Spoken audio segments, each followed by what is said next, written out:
Welcome to the Washington Center and the seminar on American Foreign Policy, Crisis and Choices.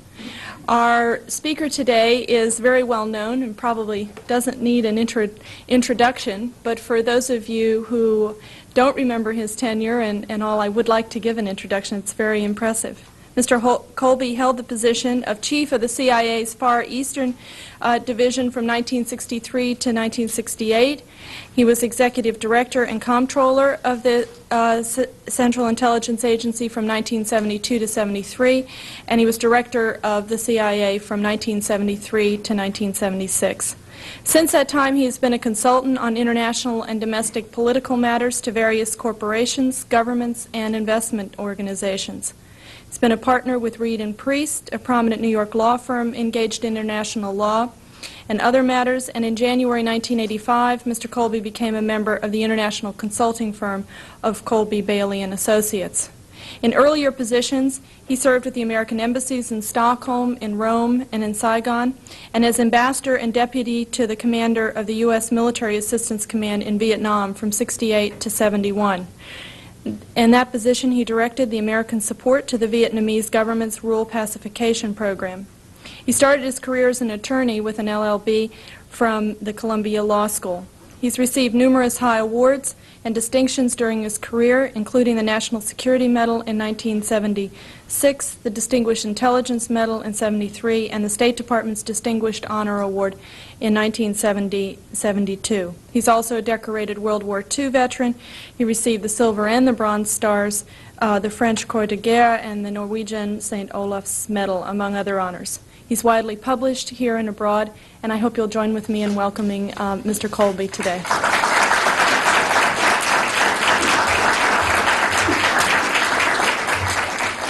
Thank you very much. It's a pleasure, and I apologize that all my intelligence experience didn't enable me to find a parking space until now. I think your studies here in Washington are all very complicated and deep and serious, and therefore your sponsors here wanted to give you a little bit of a break. So they thought they would introduce you to a real live spy. And already I think some of you are a little disappointed. He doesn't look much like a spy, glasses, gray hair. I mean, where's the cloak? Where's the stiletto? Where's the blonde? Isn't that what we get when we get a spy? That's the tradition of intelligence ever since Moses sent the first spy into Canaan, and they came back with our first economic intelligence report, which is a little dubious when they said that the land was flowing with milk and honey. I guess Joshua did as much for the profession as anyone. He sent 2 spies into Jericho, and they spent the night at the home of Rahab the harlot. And based on their careful investigations of the situation in Jericho from that particular vantage point, they came back and told Jericho that the people there were faint-hearted. So he decided he didn't have to attack the city. He marched around it, blew the trumpets, gave a great shout, and sure enough, the walls fell down. Now that is the tradition of intelligence.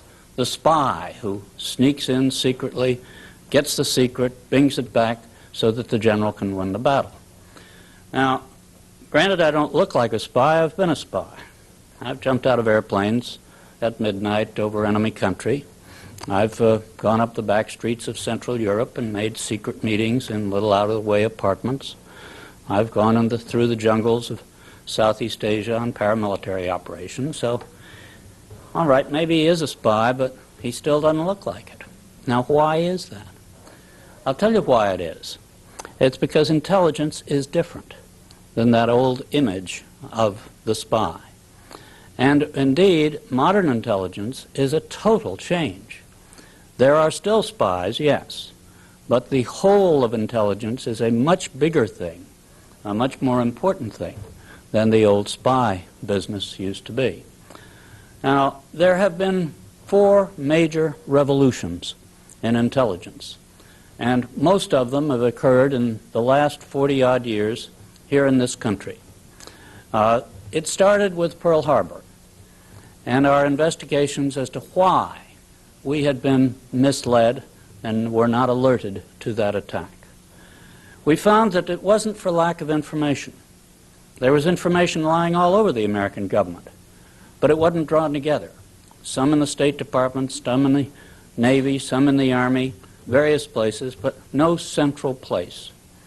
So when we looked at that and had that experience, President Roosevelt turned to an old friend, William Donovan from New York, and asked him to set up a wartime intelligence agency. Now, he turned to him for two reasons. First, he was a very heroic fellow, so he'd be an appropriate chief of people who would jump out of airplanes over an enemy country. He had won the Medal of Honor in World War I, and he'd been very prominent in New York affairs in the period after that. But he also was another facet to him, and that was a thinker, a student.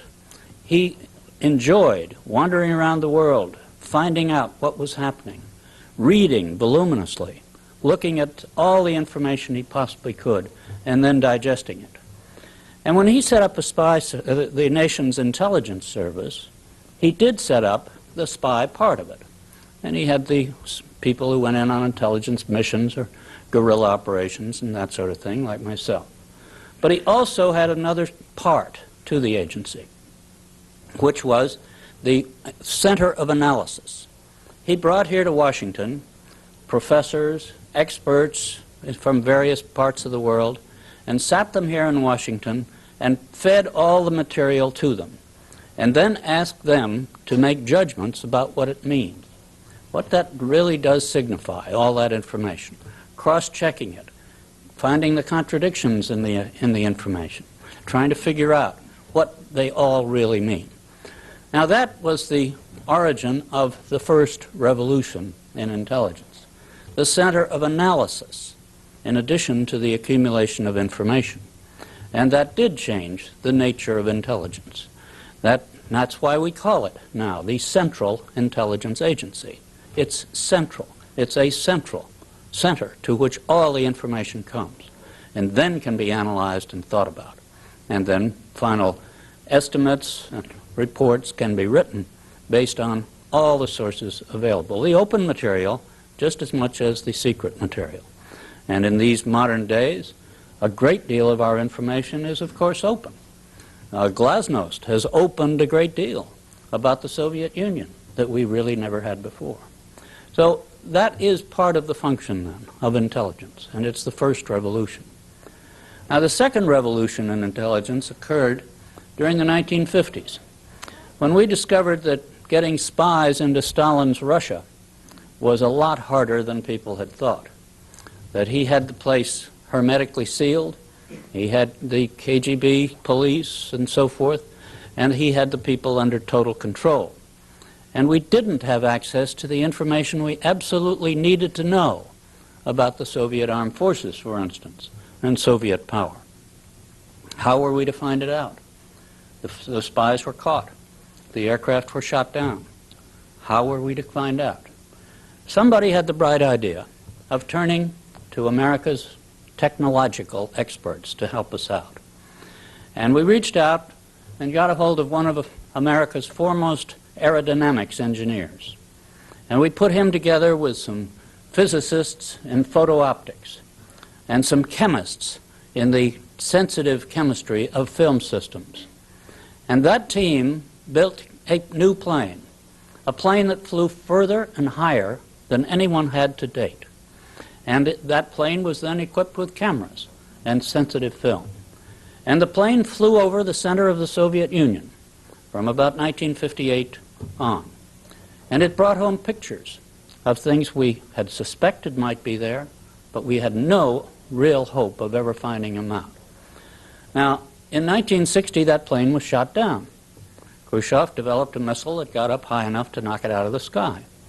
And we had a little embarrassment because the pilot was captured and the aircraft went on exhibition.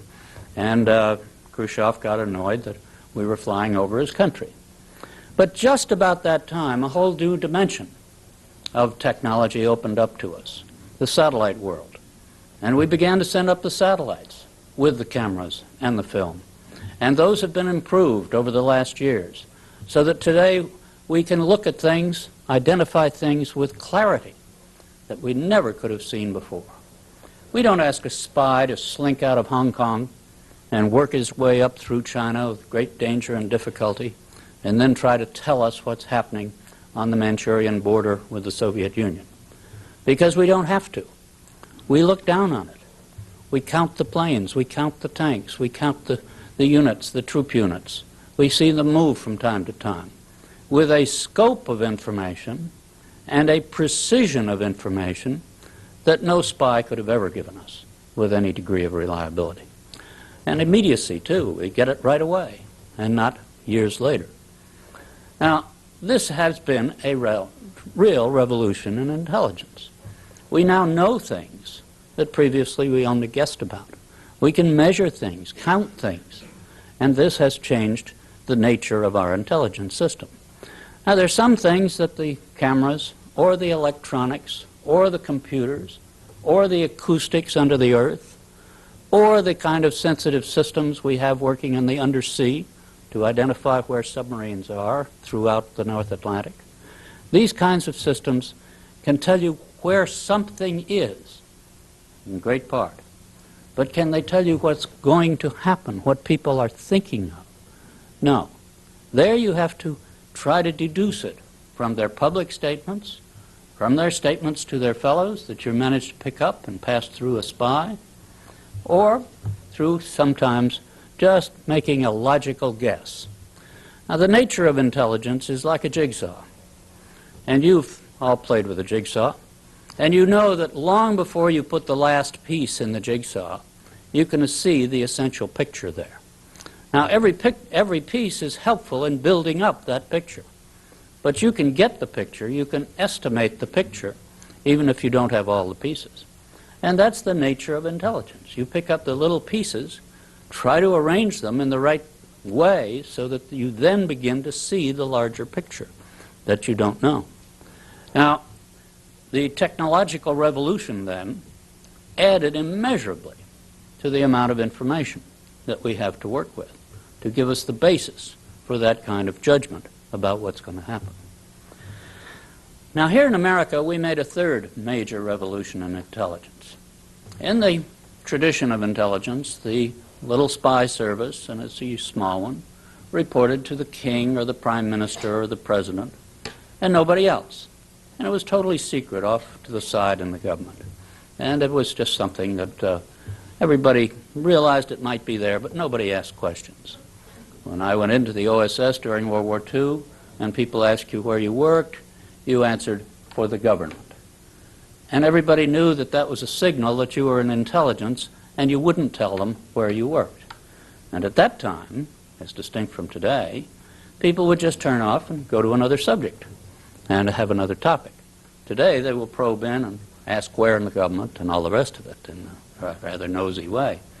But in America, we adopted that same technique at first.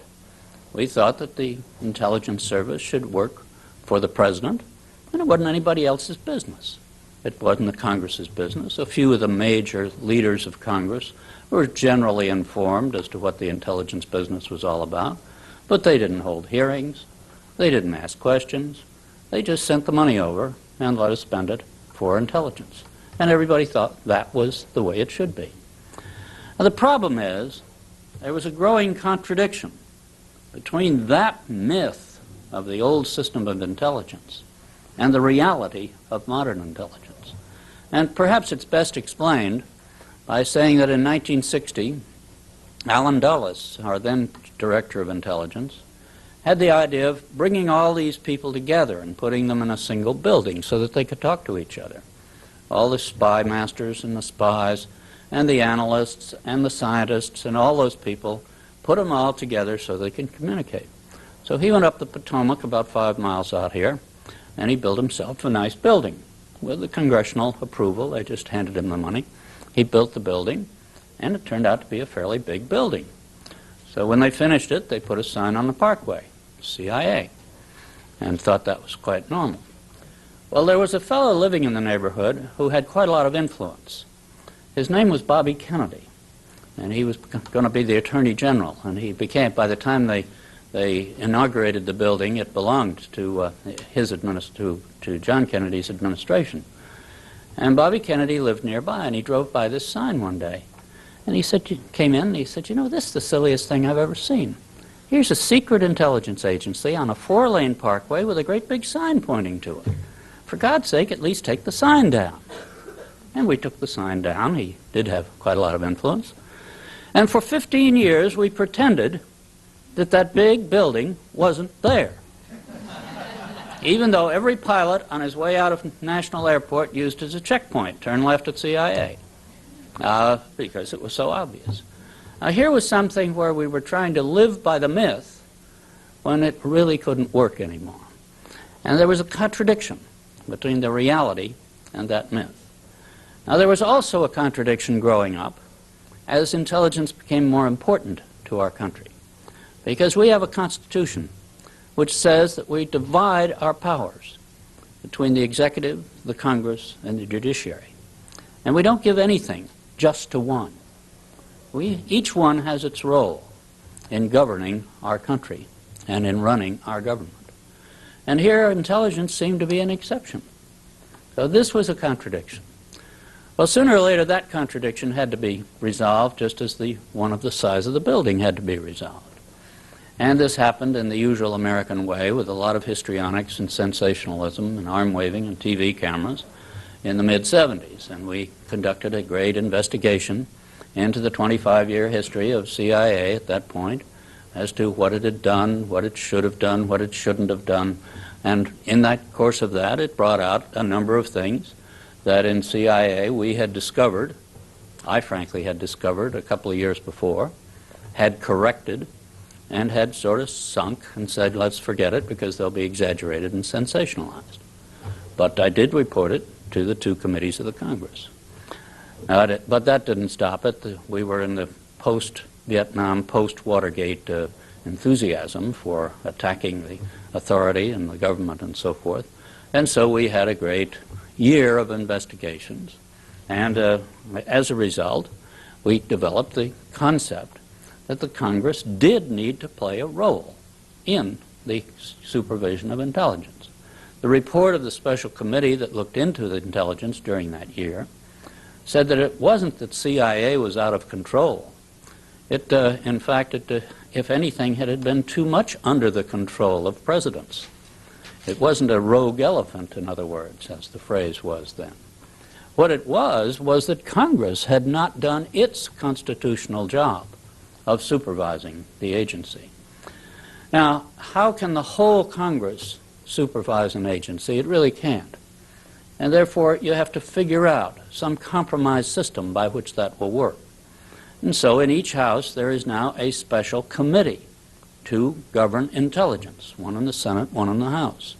And these members are selected by the leadership of the body. The executive has no role in who they should be, and they are given a charter to know the secrets and told to keep the secrets. And by and large, they do. The congressman, it's a favorite game to blame the Congress for all leaks here in town, but a congressman, I think, said it rather well. He said he didn't think Congress leaked any more than the executive, which really isn't saying much, quite frankly. But it's a fact that you do have an additional exposure. But what else you get out of it is the application of our constitutional controls over the activities of our CIA. Now, we had a little adventure the last year or two, the Iran-Contra, where the administration was trying to run around those controls and not abide by them. And the thing turned out to be a 3-ply disaster, and some people are going to be convicted of crimes for being involved in it. And it's just another illustration that that's the wrong way to run anything in our country, that you've got to follow the constitutional norms and recognize the role of the Congress, the role of the judiciary, as well as the role of the executive. Now, that's a major revolution in intelligence. A few other countries have followed the example to a limited degree, setting up committees of their parliaments or legislatures. Most of them have not, and still pretend it's the good old days. For instance, Britain, where the name of the head of the intelligence service is still a state secret. He doesn't appear at Washington Center meetings or on the television or on C-SPAN or whatever. He is a secret, unquote, even though half of London knows who he is, but it's still a secret. So that third lesson and third revolution has not gone everywhere. I noticed with some amusement that the new Supreme Soviet is talking about setting up a committee which will supervise the KGB. Now, if you ask for perestroika, a change in the Soviet system, that's about as big a change as I think you'll ever see, when the elected Congress has a right to supervise the activities of the intelligence service of the Soviet Union. Now, out of these three revolutions has come a fourth, which I think in a way is the most important of all. And that is, what is the role, what is the purpose of intelligence? As I said, it used to be that you stole the secret, gave it to the general, and he won the battle. But today the purpose of intelligence is much greater than that, much more important than that. It's to create understanding in our government of the complicated problems that exist around the world, of what threats exist, how big they are, how small they are, what kind of threats are they, where do they come from, what kinds of actions could be taken to ameliorate them. Now, one of the major contributions, for instance, has been in the area of arms control, because for years we were unable to make arms control agreements with the Soviet Union because we couldn't be confident that they would abide by them, and we wouldn't know whether they did or not. But in 1972 we made an agreement with the Soviets not to have anti-ballistic missile systems in our two nations. There's a small exception. There's one limited area where you can have it in each country, but not to have a nationwide anti-ballistic missile system. And that was a conscious decision that we both took. We faced an arms race in these systems which would have left us both poorer and probably exposed us to more danger rather than less. And therefore we made that agreement. But we knew that we would be able to tell whether the Soviets abided by that agreement or not. And in fact, we have watched very carefully. And in fact, we are absolutely sure that there is no nationwide ABM system in the Soviet Union. Now, a few years ago, we found them building a rather big construction site in Siberia. And we watched it. We found it about a year after they began to build it. And we watched it, and it looked very suspiciously like a phased array radar, which is a portion of an ABM system. Now, the treaty said that you can build that kind of a system on the border of your country, facing out. But you can't have one in the interior of your country, because then you could use it to manage an ABM system. And if it's on facing out, it can't be used for that over your own country. But we looked at it, and it was in the wrong place. It was 1,000 miles inside the Soviet Union, in the middle of Siberia. And we called, after a year or so, we called the Soviets on it. We said, come on now, you're not allowed to build that. That's in the wrong place. And they said, oh, no, this is just a space tracking system. It really doesn't have in for that. We said, baloney, I don't care what you call it. It's quite obviously going to have the capabilities of being an ABM radar. Well, no. And we finally, this became a major issue between us, because here was what we called a violation of the treaty by the Soviets. And in fact, it was. Well, we finally dragged down on it, and finally the Soviets kind of gave up.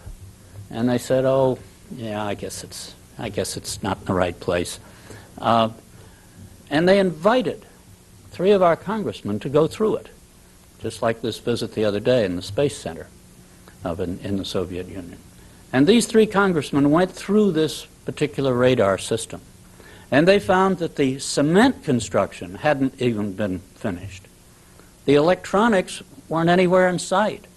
They would take another 3 or 4 years. Now, this visit took place about 4 years after the beginning of the construction, about 3 years after we discovered it. You could compute that it would take them another 3 to 5 years to finish that system. Then you have to say, and it wouldn't be of any good if it weren't surrounded by ABM batteries that it could manage, which would take another 5 years to produce. So here we have a violation of the treaty, which our intelligence caught within a year of the construction beginning, year or so, a year and a half, something like that. And we then saw it. It was at least 9 or 10 years away from being a threat to the United States when we first found it. And during that time, we have negotiated with the Soviets. They have now stopped construction on it. They have offered to tear it down if we will do something on our side that they say is also a violation. We say it isn't. We're a little bit of an impasse there, but meanwhile the construction is stopped. Now, people say, well, here was a violation. That's right. And we caught it. And we stopped it. Now, that's the function of intelligence these days, to provide the knowledge, the confidence as to what's going on someplace, to allow you to negotiate, to reduce the threats to your country, rather than build up arms to replace them. Now, under Mr. Gorbachev, recently, he's opened up a great deal of information about their military, and we previously did not know. But more and more what we learn, we already knew, because we knew the size of the units, the numbers of tanks, and all the rest. But this kind of intelligence today allows us to negotiate, allows us to make treaties, to solve problems, rather than to have them fester and explode into violence. And I think that's the real purpose of intelligence, to understand the Islamic fundamentalists. And understand doesn't mean sympathize. To understand where they're coming from, why they are that way, because then you can maybe figure out a way to negotiate with them. Whereas if you just see them screaming in the streets, you really sort of give up on the idea of negotiating. There are various other ways in which intelligence can help you. Aside from the understanding, aside from the old facts of how big are the enemy forces there, what kind of assistance goes to Nicaragua from Cuba, from the Soviet Union to Cuba, you can even begin to negotiate on some of those problems. We have seen a withdrawal of the Soviets from Afghanistan. We can watch that and see it. We have seen a negotiated solution in Angola, which we hadn't believed. Intelligence has made its contribution to all of these. So the function of intelligence today, then, is this understanding and this development of greater confidence, not necessarily trust, just confidence that you know what may come in the future. Now, there is another part of intelligence which we call action, covert action, and that is secret activity in some other country aimed to produce a political or even paramilitary result there. And this is what most of the publicity runs around and most of the arm waving is about. And people look back on various mistakes and failures that we had in the past. The Bay of Pigs is the most famous one, when we supported a group of Cubans to land on the beach of Cuba to try to liberate that country from Castro in 1961. And it failed. And it was generally considered a terrible thing to have gotten involved in. But, on the other hand, if you think a little bit about what happened about 15 months later, in October 1962, when Khrushchev put nuclear missiles in Cuba secretly, with the idea of unveiling them someday and having it clear that they threatened the entire United States, except a few miles of forest up in northwest Washington. And I don't mean D.C., I mean the other one. And to create a shock effect and to secure an enormous threat to the United States. Now, we discovered that at the last minute, just barely. Our intelligence identified it. We took pictures of it. We knew about it. And President Kennedy was prepared to go in and take those out, if necessary, before they came into operational readiness. Our intelligence was able to tell him, by the way the pictures looked, that he had about 10 days to 2 weeks before they would be in firing status. And he had that time to negotiate, or if necessary, to send the troops in to take them out. And he did both, got ready to send the troops, but negotiated, and at the last minute Khrushchev blinked and removed them. Now that was the nearest time we've ever gotten to nuclear war. But let's face it, if the Bay of Pigs had succeeded a year and a half earlier, that would not have occurred. That potential would not have occurred. And a few Cubans could have liberated Cuba and preserved our country from that kind of threat. Now, I won't say that all these operations were either justifiable or smart, or certainly successful. But in a number of cases, they have been very successful and very effective. We had successful activities in Laos. We had successful activities in Western Europe in the period after the World War II, when the Soviets were trying to take it over by political subversion, and we supported the democratic parties and democratic groups to face them. And most recently, I saw a statement by Judge Webster, who is the present head of CIA, that CIA had devoted the large number of less than 100 people to support the Mujahideen in Afghanistan. Now, 100 Americans managed to create the first time the Soviet Union has been defeated in the recent years.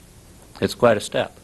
100 Americans, not 500,000 soldiers marching around with their guns and planes and tanks, but 100 CIA people funneling assistance and support to the Mujahideen, the rebels against the Soviet occupation of Afghanistan.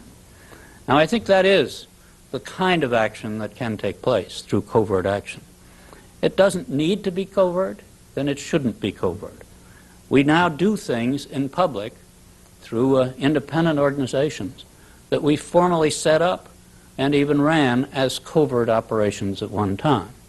Radio Free Europe, Radio Liberty, receive open appropriations from the Congress every year. They're run by an independent board appointed by our government, but they are an independent board. That's the way they run.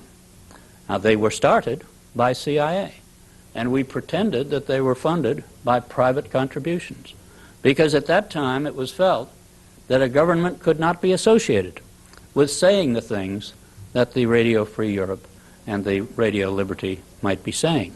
Since that time, we've become more sophisticated. The Soviets have become more sophisticated. They don't even jam Radio Liberty anymore. That's a step in the right direction. But the fact is that there are some things that do have to be secret. There are reasons sometimes for the secrecy.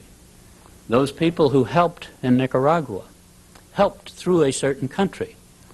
That country doesn't want to be officially admitted as helping, and therefore everybody discreetly doesn't mention which country is doing the helping. And yet everybody knows it, of course, but it's just a polite way of not embarrassing the people who are helping us. And that's why we have to run it as what we now call rather an overt covert operation, which is a little contradiction in terms.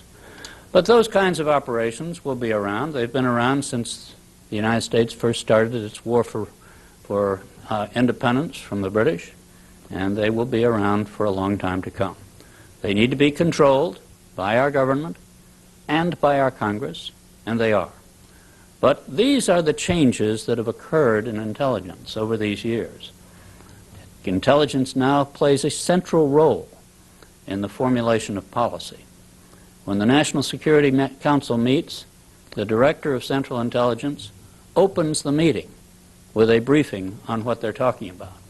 What is the situation in country X, and what does it look like is going to happen there? After he speaks, the National Security Advisor to the President then says, "Now, Mr. President, here are the options your staffs and the departments have figured out for you to do about this situation. Some are military, some are economic, some are diplomatic, various kinds." And then there's a discussion by the Secretary of State, Secretary of Defense, the other people there. But the intelligence is the base for the discussion. And that is the role of intelligence today in the American government. Thank you very much.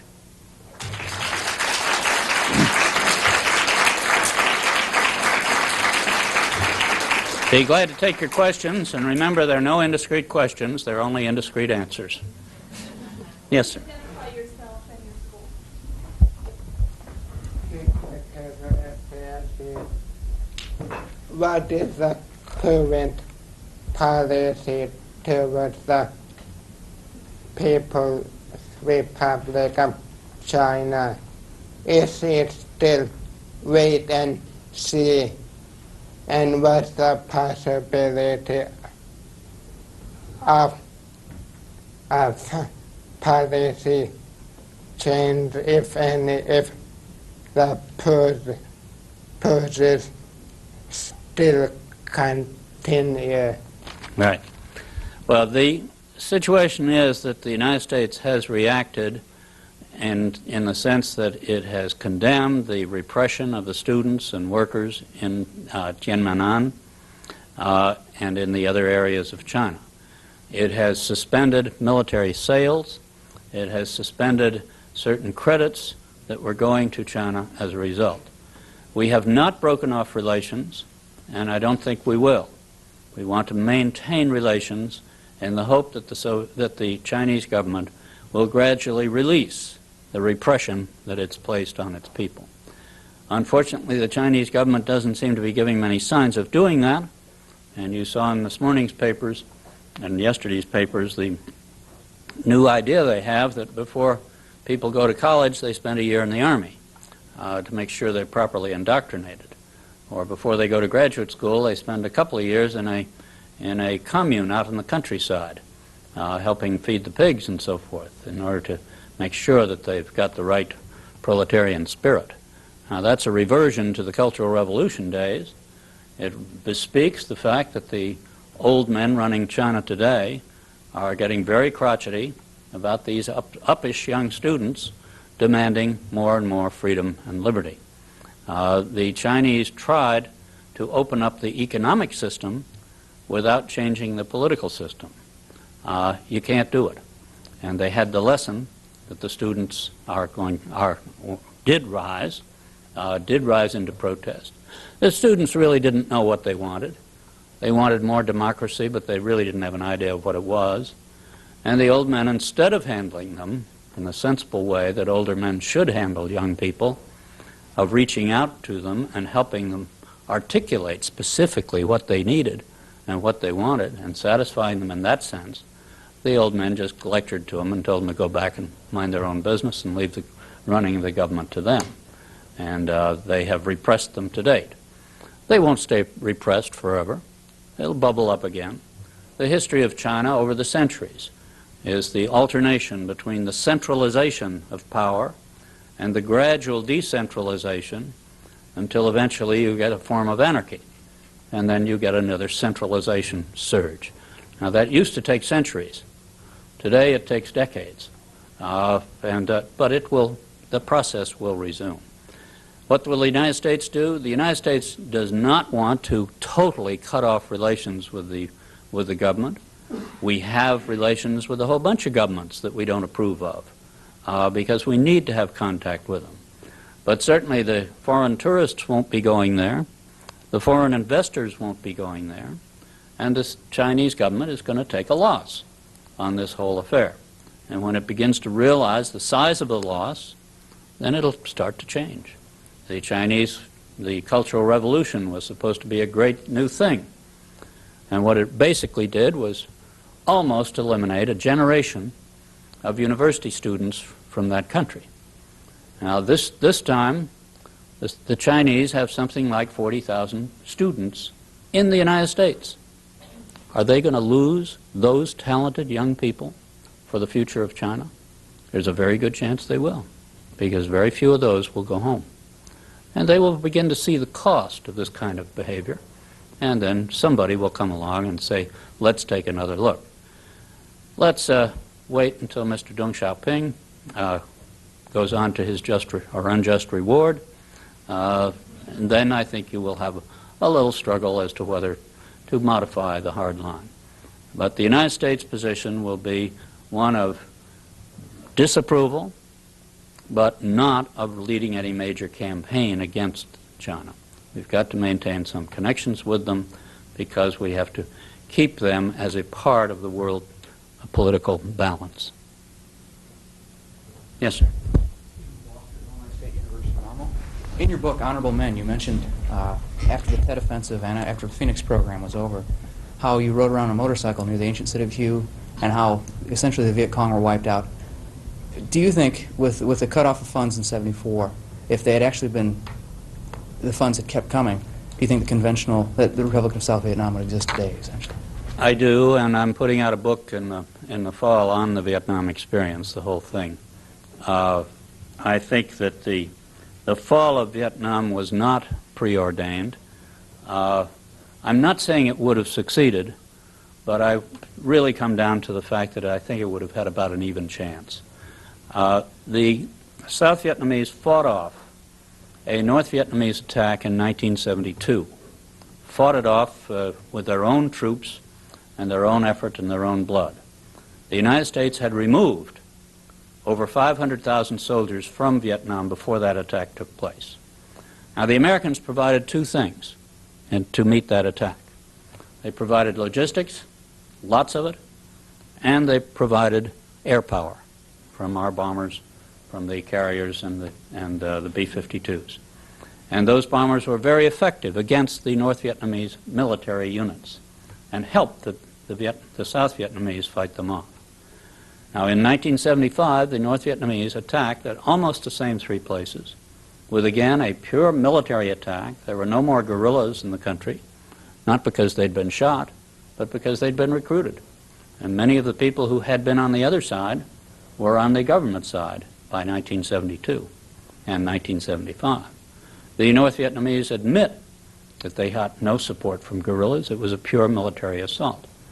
But this time, the North Vietnamese said that President Thieu of South Vietnam had to fight what they called a poor man's war because of the restrictions on American military assistance. And, of course, there were no bombers to support the South Vietnamese, and the South Vietnamese army collapsed, and South Vietnam has fallen. Now, I call it a lost victory because I think there was a victory in 1972 at the end of a long, agonizing period during which we made a lot of mistakes. But nonetheless, we had victory in that I could, as the gentleman said, ride on a motorcycle with a friend from one side of the delta of Vietnam to the other on Tet 1971, 3 years after Tet 68. And if we had tried that in 68, we would have been killed within 5 miles of our departure. We had changed the situation, not by shooting the enemy, but by turning to the people of South Vietnam, giving them the means to defend themselves.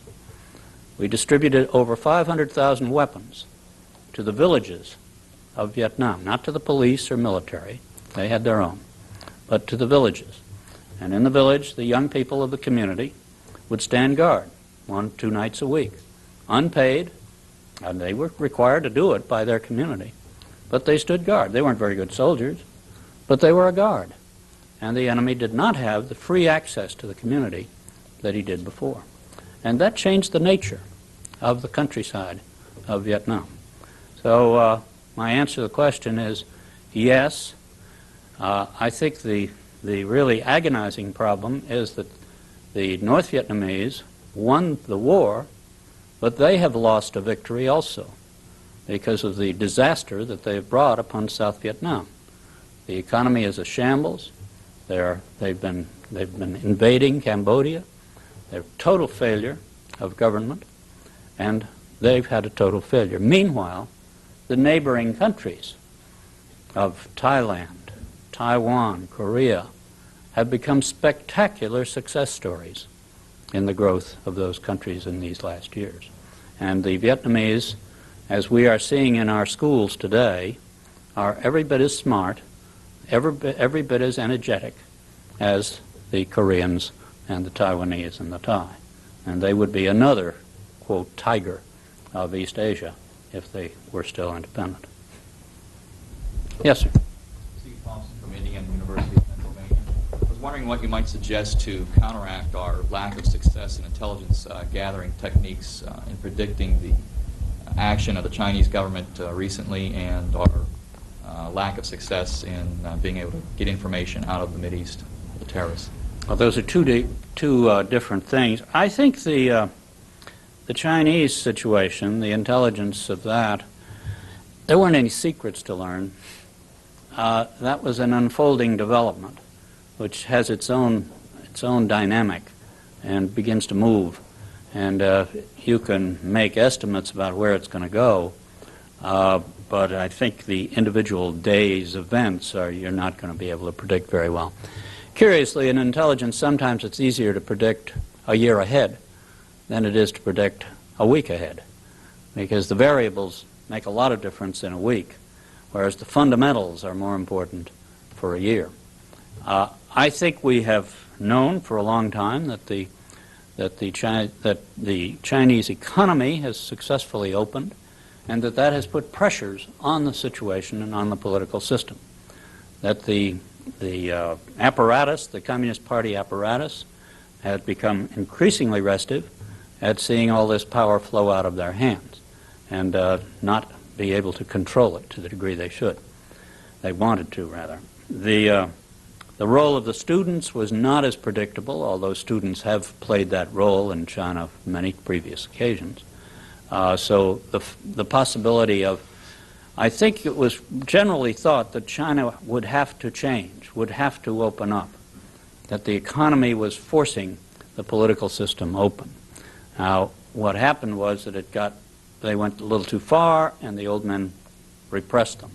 But that fundamental development is still underway, and the students will be back, even if they have to go out to the country for a little bit. They'll still be back, pressing for a greater opening.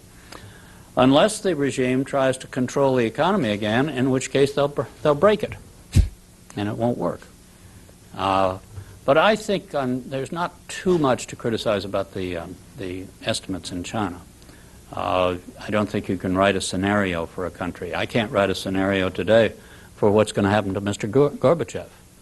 I can identify that there are lots of strains there, but how it's going to balance out, I really can't make much of a prediction with any surety.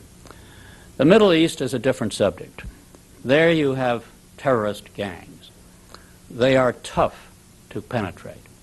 They are ideologues. They are fanatics. They are small, generally. They operate in secrecy, in great secrecy, with very strong discipline over each other. Now, you're not going to let ask a James Bond to go in and find out where our hostages are. He isn't going to get off the dime. What you have to do is find somebody in that society who is sufficiently unhappy with its abuses, with whatever, that he will talk to you. Now, how does he make contact? How do you make contact with him? How do you maintain communication? It's a very tough subject, very tough. It's not something that you do in a short time.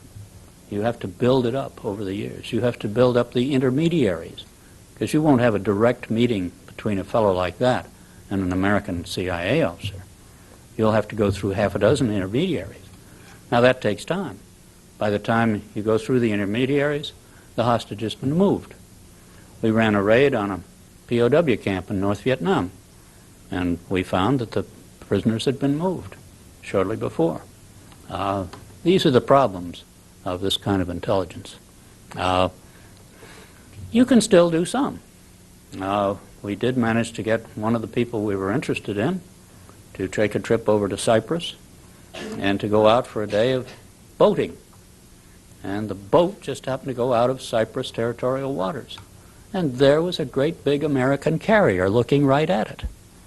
And they picked this gentleman up and put him in the brig and brought him back to the United States and put him in jail.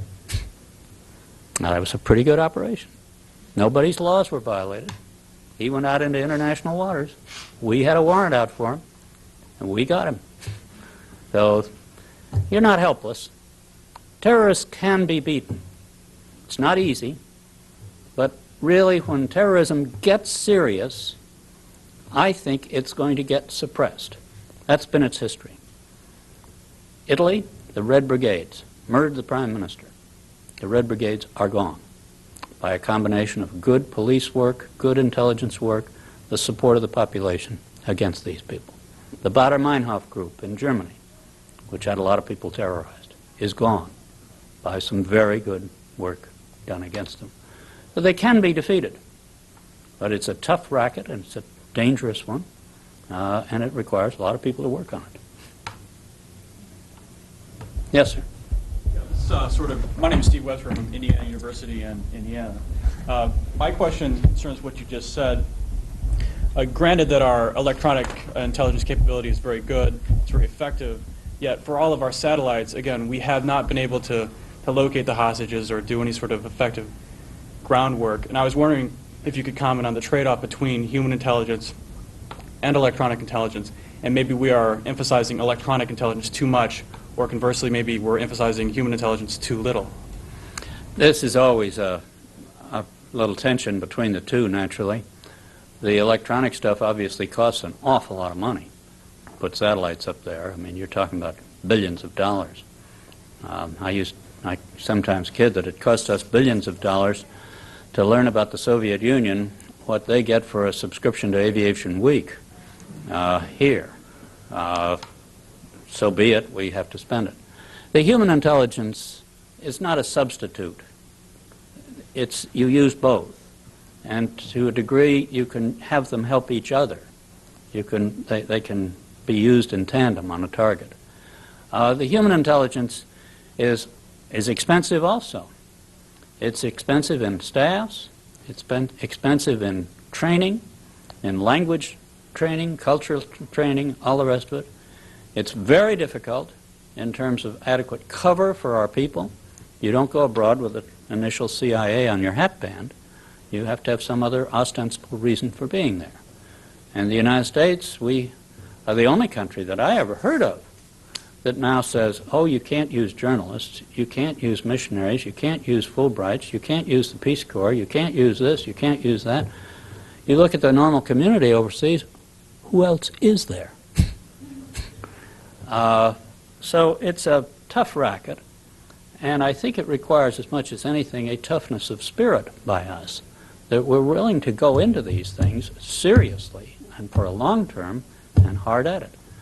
And don't cut the budget just because everything's quiet in that area one day. Keep it up. Keep people learning Farsi. When the Shah was in, did we have enough people studying Farsi? No. It's a very expensive proposition. You have to have them both.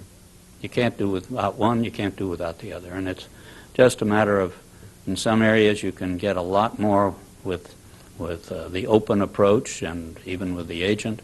In some areas you need a very heavy technological effort in order to get access to it. Yes, ma'am. Hi, my name is Laura Schneider from Ramapo College of New Jersey. I'd like to know if you could talk about possible career options in the CIA. Mm-hmm. Sure. There are essentially 4 careers in CIA. The one is the scientist, technology, electric engineers, people like this, who work on some of these fancy new systems and the more delicate machinery, photo operations, photo interpretation, all that kind of thing. There are lots of those kind of technical skills that are needed. And there's a whole career path in the technical area. The second is the analyst, the student. And the student is largely going to be here in the Washington area. He's going to receive all the information about, say, India, and he's going to study it. And he's going to get to know it very well and know a lot about India, and then write reports about what's happening there and what's going to happen there, who's going to win the election, that sort of thing. And that's a career path. Now, obviously, the scientist area, you have to have those scientific qualities to get in. The analyst, normally they require an advanced degree in one of the liberal arts, more or less, the history, political science, economics, things of that nature, of course. And they go in as a career in there. The third is the operations officer who lives overseas or spends a good portion. He or she, and there are she's, a lot of them. As a matter of fact, we've had she chiefs of station, so I nominated the first one. So that path the person goes into. You get a little training in the tradecraft, how to make secret meetings and all that sort of thing.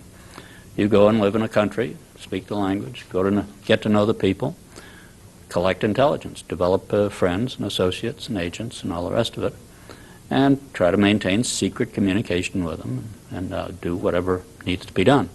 And there's a premium on language capability, obviously. There also is a premium there on somebody having done something other than just been a student.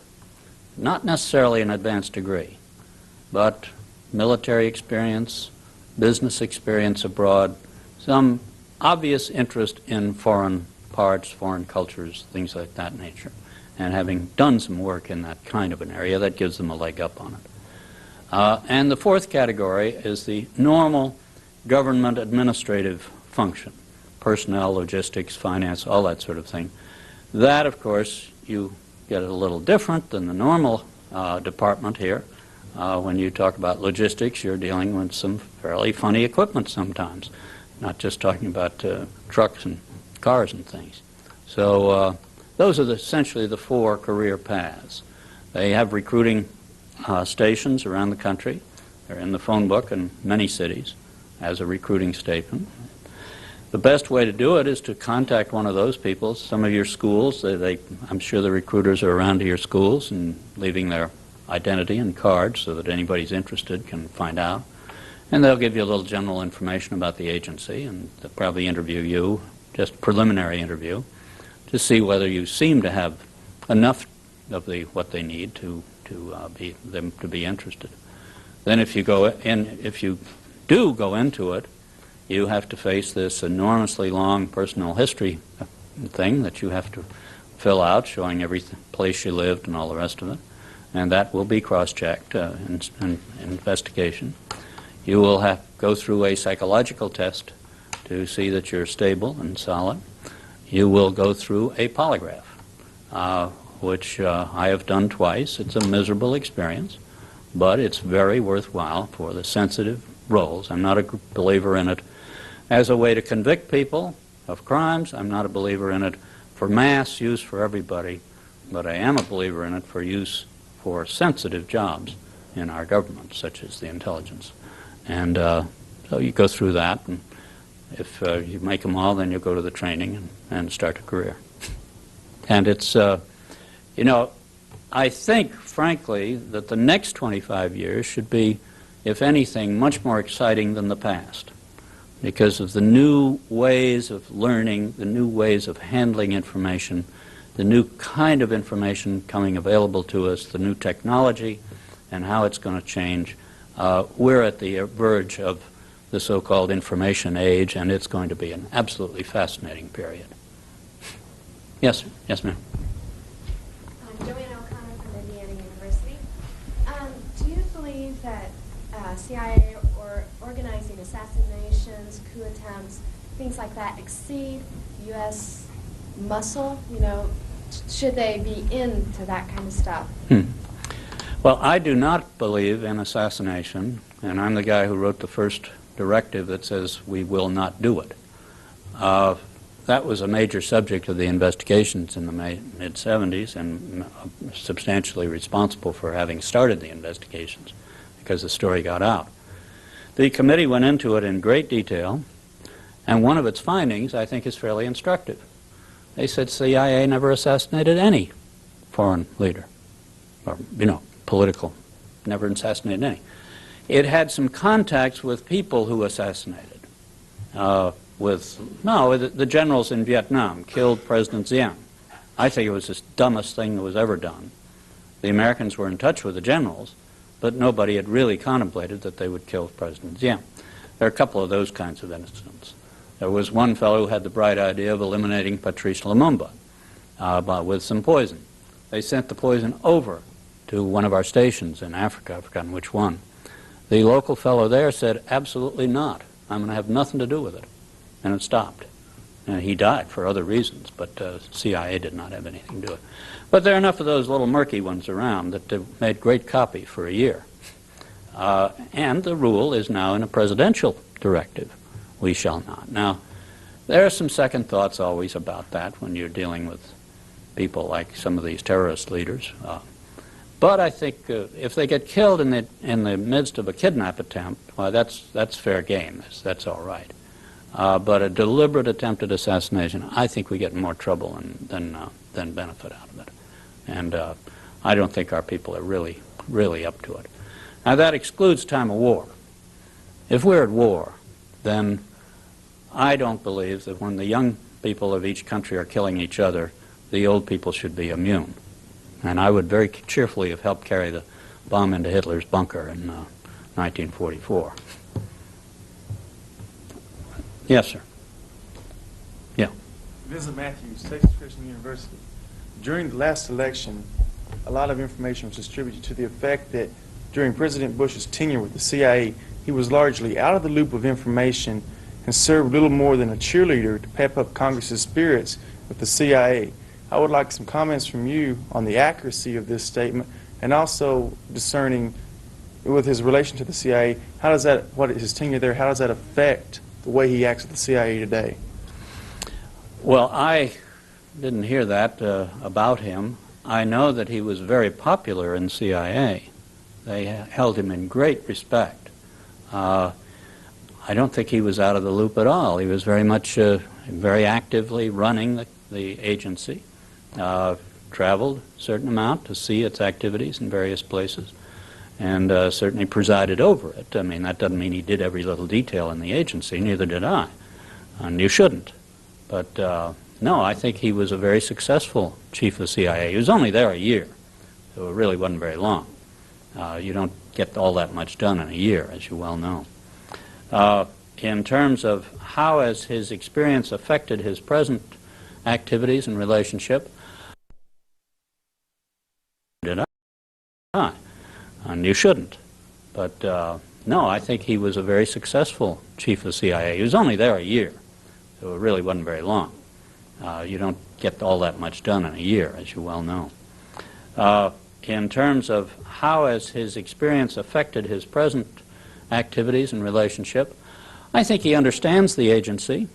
I think he understands the value of it, and I think he wants to run it. He wants to make sure it's under control. He doesn't want it to get out of control.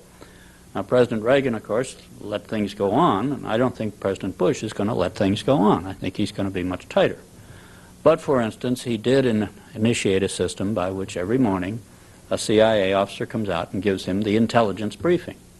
The National Security Advisor is there, but the intelligence comes direct from intelligence, not through the National Security Advisor, as other presidents have done.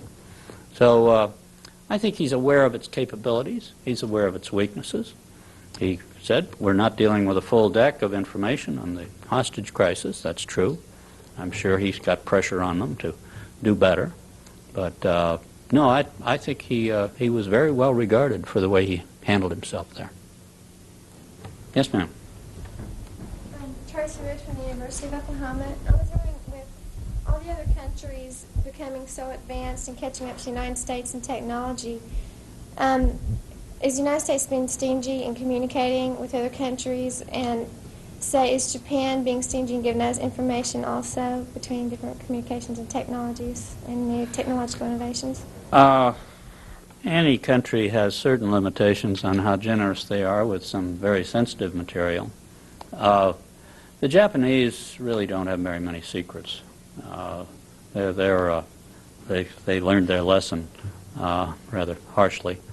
Their skill comes from just hard work and application, and they don't.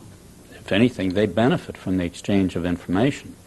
They take a research development item, and they turn it into a commercial product. While we have problems making that transition sometimes, and they busily do it. The Japanese have 25,000 people in the New York area. What are they doing? They're looking into American habits, the household habits, and then they design products for them. So the products sell very well. Reliability, fit with other things, all that sort of thing. How is that intelligence? Yeah. That's intelligence work, to try to understand what the market is. You know, We don't have very many people in Tokyo who speak Japanese who are studying the Japanese market.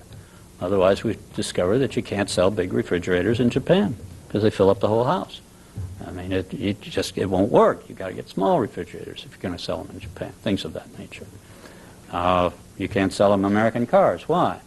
Because we put the driver's seat on the left.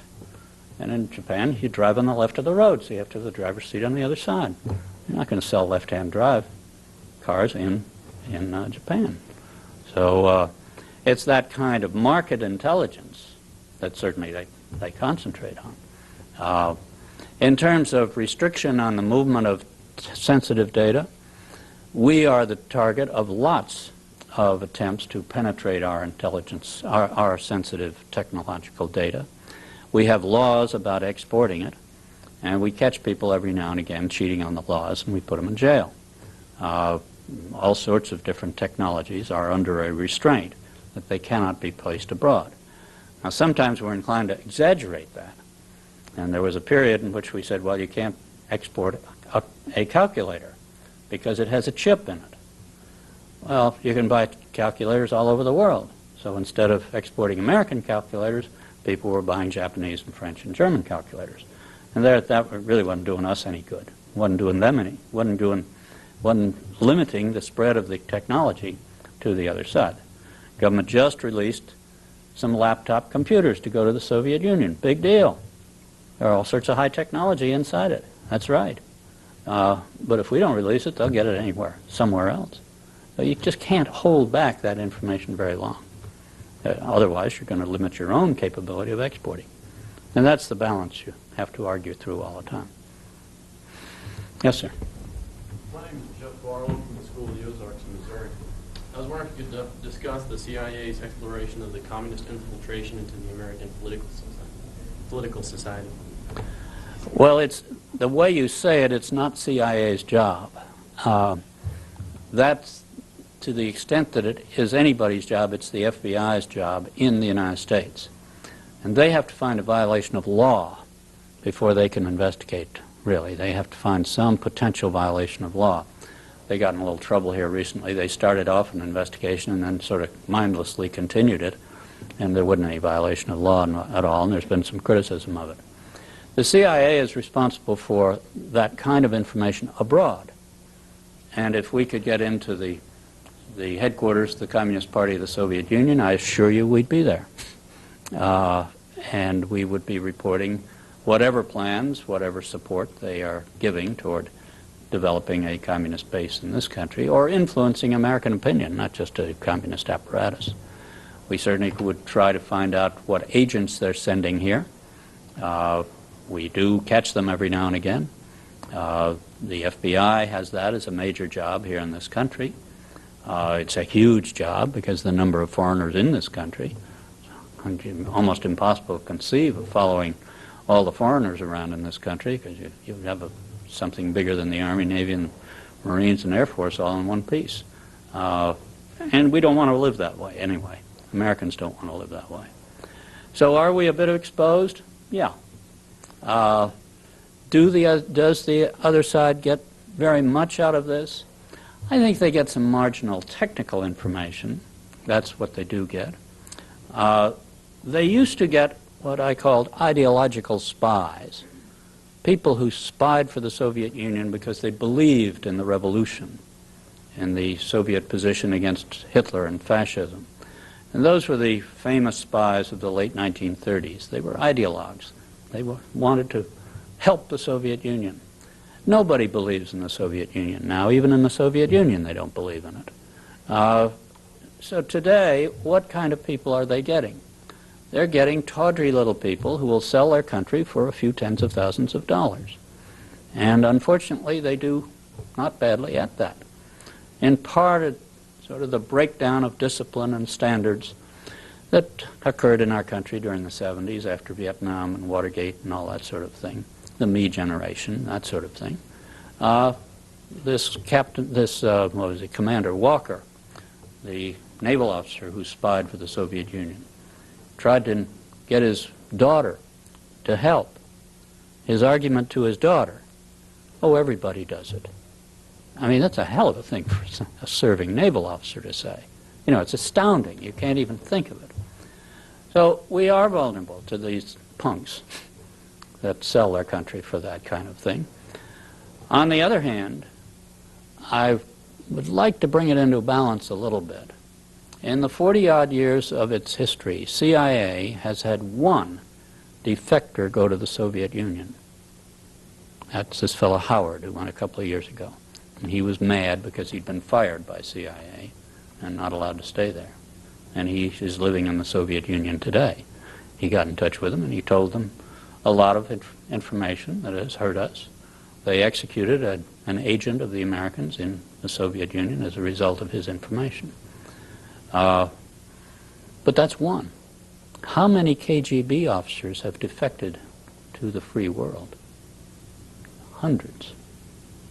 So let's get this in a little perspective. Yes, we do take losses, but the strength of this society in its freedom is so much stronger than anything else that we can stand even those few slobs at the edge. Yes, sir. My name is Clint Garrett from Indiana University, and I'm very concerned, especially in the intelligence sector, of almost the handicapness of the American administration and its staff when dealing with a foreign culture to actually understand that culture and what it's about before dealing with it. Examples with the Middle East through the history of the United States are perfect examples, and our examples post-FDR with South America are other examples. But with the battle of terrorism now, I don't mean any offense by this, but terms such as fanatic are perfect examples of really looking at what these people are about, and whether people who, when they're speaking, think that the American public, who is misinformed many times in foreign policy, tends to look at that and go with that idea. And until the American administration really starts to understand these cultures, I don't even think we'll begin a battle or containment of terrorism. Couldn't agree more. I fully agree with your point. It starts with language study. We're abysmal in language study in this country. You can graduate from colleges without a foreign language, believe it or not. I mean, much less high school. You know, we ought to have requirements for language study in high school at least. Other nations learn 2 and 3 languages just sort of normally. We struggle with English sometimes.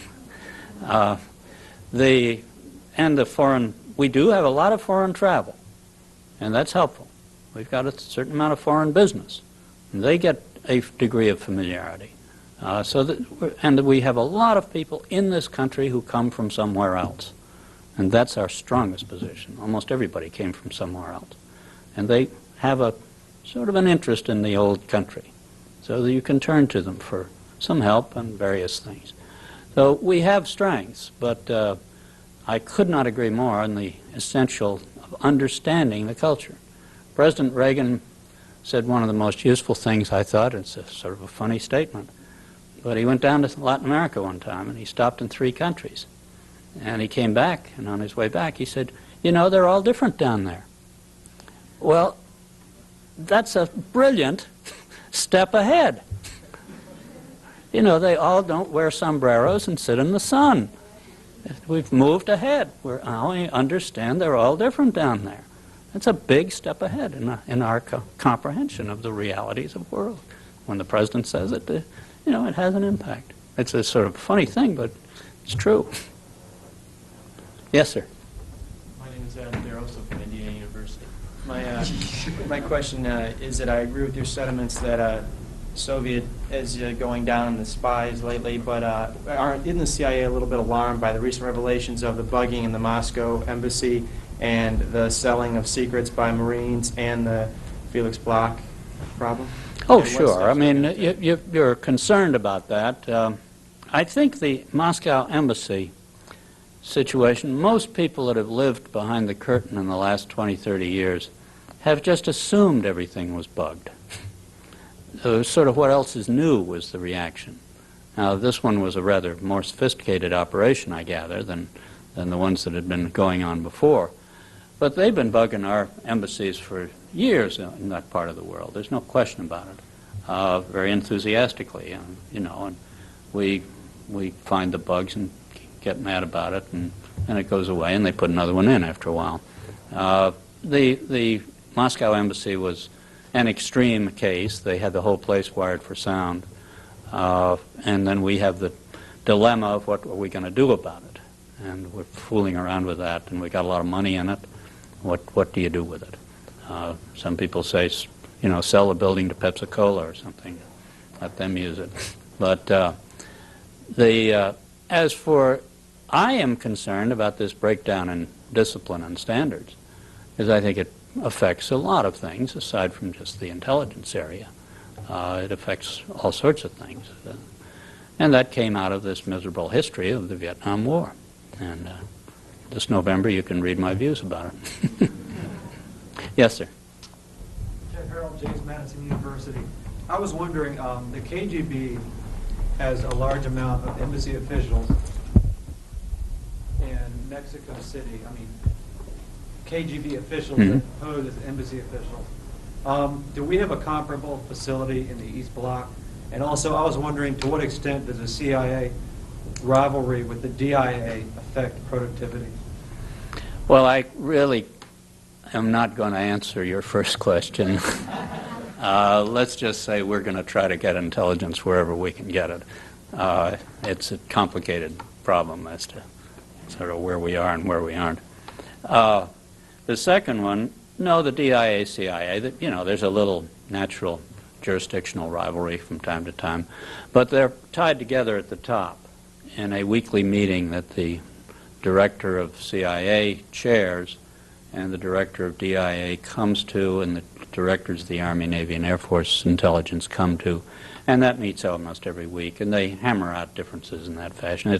It's not a serious problem. You know, once in a while you get the bureaucratic games, but and the FBI fellow comes to that too. So it works pretty well. Nothing, you know, it works at least as well as the Agriculture Department and some other department, maybe better. Yes, sir. Steve Thompson from Indiana University of Pennsylvania. I'm given to understand that only about 5 or 10% of the CIA's overall energies are spent on covert action. A colleague of yours, Ted Shackley, had wrote a book entitled The Third Option, talking about paramilitary and proxy warfare as a valuable foreign policy tool. Do you feel that the CIA is truly equipped to handle out those types of, to handle and carry out those types of options when it's really designed to gather intelligence and not be a tool for implementing foreign policy? This is always a debate as to whether you really should have the action responsibility in the same shop that the analysts are supposed to be in. In actual fact, you separate them out inside the building. But very early in the game, it was discovered that if you're going to collect intelligence and if you're going to do influence, you're going to end up turning to more or less the same kind of people in foreign countries. And there was a period at which the action was a separate organization from the intelligence collection. And they spent a lot of time chasing each other around instead of doing useful work together. They put it together in the early 50s, sort of forced them to work together, and it's worked reasonably well since then. The percentage you refer to is a variable one. During certain periods in which the government wants to be very activist, that percentage will go up. When the government wants to be more passive, the percentage will go down. I looked at it one time and I found that in the 50s almost 50% went for action. By the early 70s, it was down to about 5%, and I gather it stayed there for part of the 70s. I would guess that it's gone up during the Reagan years. They have had some fairly successful operations, I think. The Angola thing has turned out to be successful. They are achieving the objective we long had of getting a coalition, federation of some sort, so that the two forces can work together. The Afghanistan, I say, is a very, very successful operation. And the Cambodian thing seems to be coming out all right. And I don't know the details. I haven't read any secrets for the last X number of years, except the ones I read in the papers. But I gather we have been giving support there. And it's working out. They're now trying to negotiate a solution in Cambodia. So there are it can be used for that purpose, and it will be used depending on the government's policy. If the government wants to do it, then CIA is your tool. What you don't do is do what Colonel North did, try to rinky-dink his own system up. Because then you end up dealing with some ragtag Middle East arms merchant who takes you and doesn't do anything. CIA knows how to run these things and know how to check the people out before you have any confidence in them. Yes, sir. It's O'Connell, Metropolitan State College, Denver. How can the CIA justify its actions when they're in direct contradiction to what America stands for? For example, supporting dictatorships when we're supposed to stand for democracy. Well, that's a frequent charge. The CIA is going to do what its government tells it to. When its government was faced with communist subversion in Western Europe, the CIA's solution was to support the center democratic forces in Western Europe in the 50s, and I was involved in that in Rome.